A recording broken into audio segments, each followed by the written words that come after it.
Okay, chapter 19. Now, please remember, we're still in the time period of 1450 to 1750. We have so far looked at Europe in 1450 to 1750. You remember that back in chapter 18 and 19. Or, I'm sorry, 16 and 17. We're in 19. 16 and 17. We had the Renaissance, the Reformation, the beginning of world exploration, uh, European colonization. We spent a lot of time on Spain and Portugal, Portugal being the first, Spain right behind them, Christopher Columbus, Columbian Exchange. All these things should sound familiar to you. Then in chapter 18, we looked at Russian history. Now we're going to go to Latin America. Now, Latin America's history during this time period of 1450 to 1750 is very heavily tied up in with what's going on in Europe. Because you will remember from 16 and 17, the first two European countries to reach the Americas were Portugal and Spain, which leads us into our first slide. Um, what were some characteristics of the Iberian societies and traditions? They were strongly urbanized. What that means is they like to live in cities. Europe, Iberian commoners would seek to raise their status. They would try to raise themselves up. This is important because this is what's going to motivate some of these lower class guys to try to come to the Americas. Understand, it's mostly lower class people who are coming to the Americas. You don't come to the Americas if you're already rich, because if you're rich and you got a good life, there's no reason to go risk your life in a hostile place. So these guys were usually people who wanted to raise their status. Also, there were encomiendas. These were large estates. This is going to influence the way agriculture is done in the Americas. Agriculture will be done by the Iberians, that is, the Spanish and the Portuguese, will be done by the Iberians on large plantations. It'll be very much a patriarchal culture. There is a history of slavery. Please remember, they have shared this peninsula with the Muslims for about 700, 750 years now.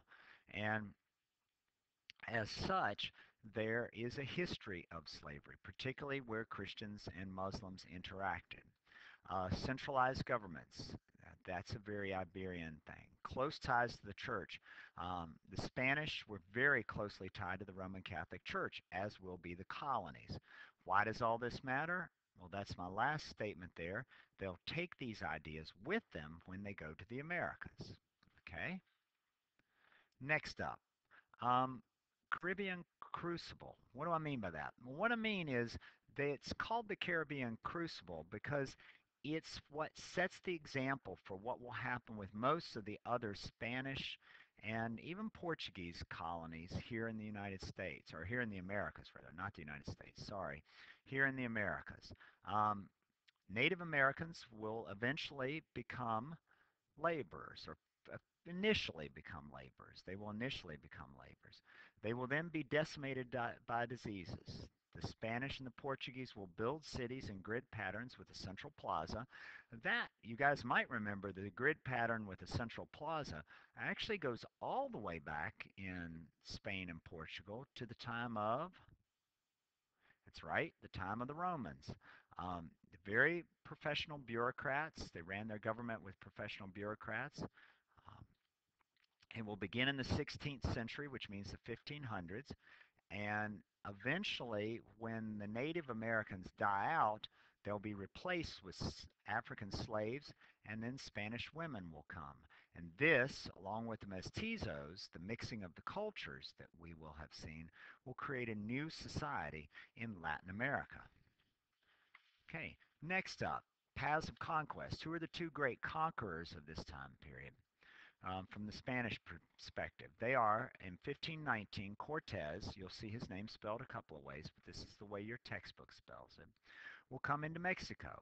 He will attack the Aztecs. He'll attack the great city of Tenochtitlan. Now, Tenochtitlan is up here in the upper right-hand corner. Let me move this over a little bit. You'll remember it was a city built on a lake. Yes, it was built on a lake. Remember in the Aztec legend, when you see the hawk with a snake in its mouth, perched that on a tree, that's where you'll build your city. And they saw that on a lake. So they built their city on a lake. Um, Eventually, Moctezuma is killed. Remember reading about that a few days ago in one of our bell ringer things? We remember reading about Moctezuma. They had already been decimated by disease, and you'll remember from our reading, not only were they decimated by disease, but in an ironic moment, the Spanish find allies amongst the Amerindians, the Native Americans, against the Aztecs because they hated the Aztecs. Why did they hate the Aztecs? That's right, because the Aztecs as tribute, took uh, people back and sacrificed them.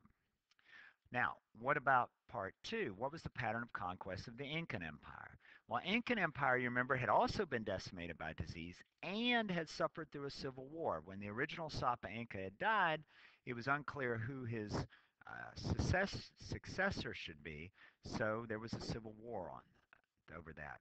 Francisco Pizarro is the man who does this, and in 1532 he began the conquest. Cusco falls, and in 1533 he'll create a new capital here at Lima. You'll notice down here you've got Cusco right here, and he moves the capital to Lima. Why move it to Lima? He wants to be closer to the shores because he wants to have easier trade access. And the third question was, what was the deal between the crown, that being the king, and the expedition leaders? And essentially what the king said in so many words was, listen, you can do what you'd like there. You can keep a lot of the booty, the loot that you get.